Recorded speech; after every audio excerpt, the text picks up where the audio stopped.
Robby Peters, co-founder of PeopleTech Partners. Kellogg, CEO of Terminal. Well, I know obviously I've got a good understanding of Terminal, but folks are going to watch this. Can you describe a little bit? How would you describe Terminal? Sure. So Terminal provides all of the services and infrastructure required to build remote teams. We help growing technology companies as they look to expand outside of San Francisco, the Bay Area, or New York, and gain access to the world's talent. Really what we've provided is a vertical solution that cuts across recruiting, PEO, and co-working to provide a holistic solution for teams, for companies that are looking to build long-term remote teams. Well, Clay, thanks for joining me here in Vegas today and sitting down. Just wanted to kind of catch your brain a little bit on how you originally first heard about PeopleTech. Would love to just start there. Yeah, I guess when did we first hear about PeopleTech? I think it was really through just the network of folks that have already been part of the PeopleTech program. Yeah. And they made an intro to you. We talked for a couple of months before Terminal signed up and was ultimately accepted into the program. Yeah.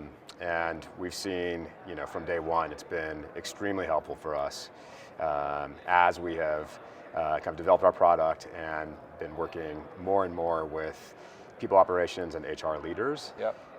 To really have a group of confidants that we can kind of work with to understand how to customize our product, yep. How to sell our product, and ultimately how to be more successful, yep. With each of our clients. Totally.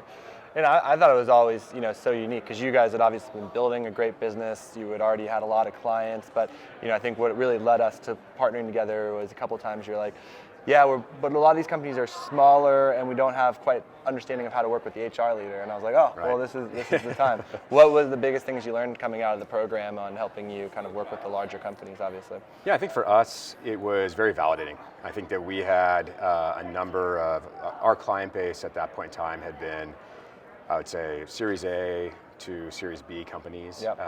And we were getting pulled into conversations with later stage companies, startups, and even public companies. Yeah, yeah. And we wanted to make sure that in those conversations, we were, a couple things were kind of optimized for that audience. Yep. One, our messaging, yep. Two, our pricing. Yep. And then really three, just kind of ensuring that we had the right people kind of around on our side of the table to have the conversation with a company that's going to have multiple stakeholders in making a decision about remote teams. Yeah, yeah. And we found that the environment allowed for us to have, I think, about 15 different sessions. Yep, yep. Everywhere from one participant to 6. Yep.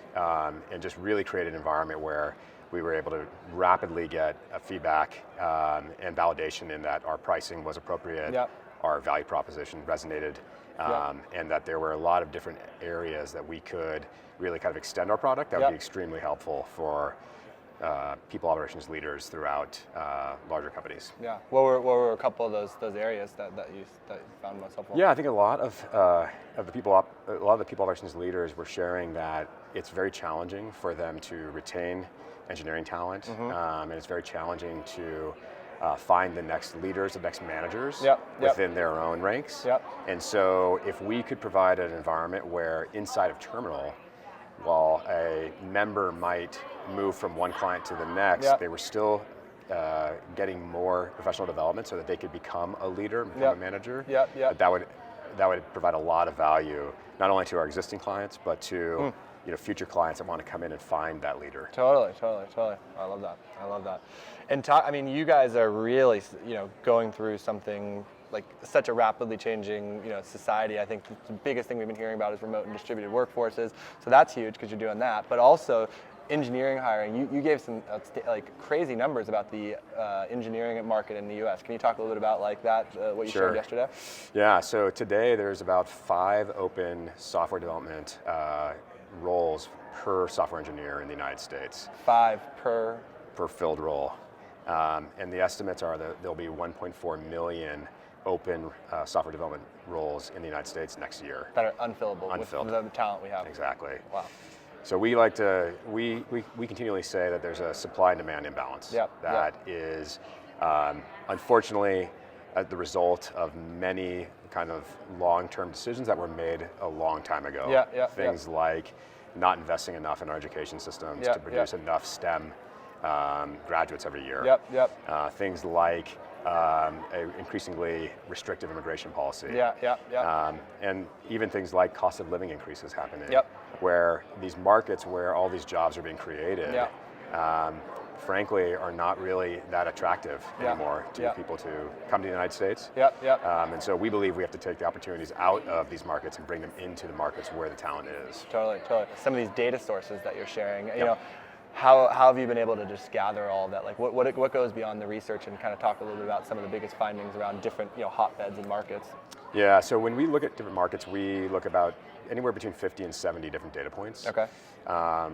Many of those are public data sources. So things like LinkedIn or GitHub or things along those lines. But then we also do acquire different data sources directly from the markets to help us really have a strong sense to understand, you know, what are the challenges of building a business in that market.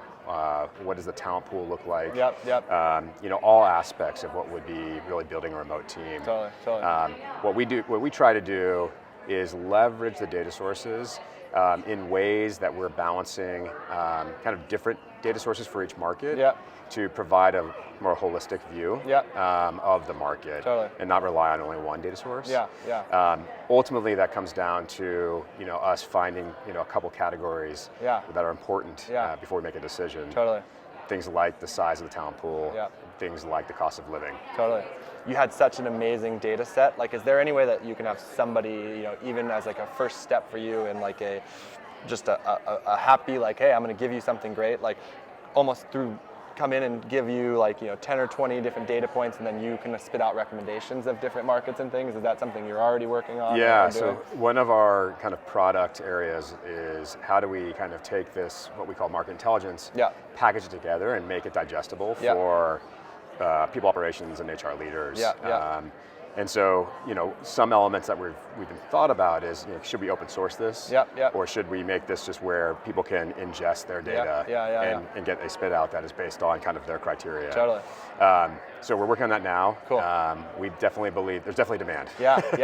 Dude, and if we can help you with that, sourcing that, I bet you we could get a lot of people that would want to have this. I mean, just thinking about that, actually, like if we could do something, you know, and this is actually probably good to capture. This is a real conversation between the two of us, right? Like, you know, like if you could put the structure together, right, we can probably get everybody to be filling that out and giving you their data sets if it's helpful. Absolutely. Because that'll be tied back together. So our theme during our conversation at the PeopleTech conference this week was really about being data-driven in making your decisions about where you are going to expand your operations and where you're going to build remote teams. And I think that we're always looking for new partners to work with, new clients to work with, to help them kind of go through that journey of figuring out the right market and ultimately help them build their team.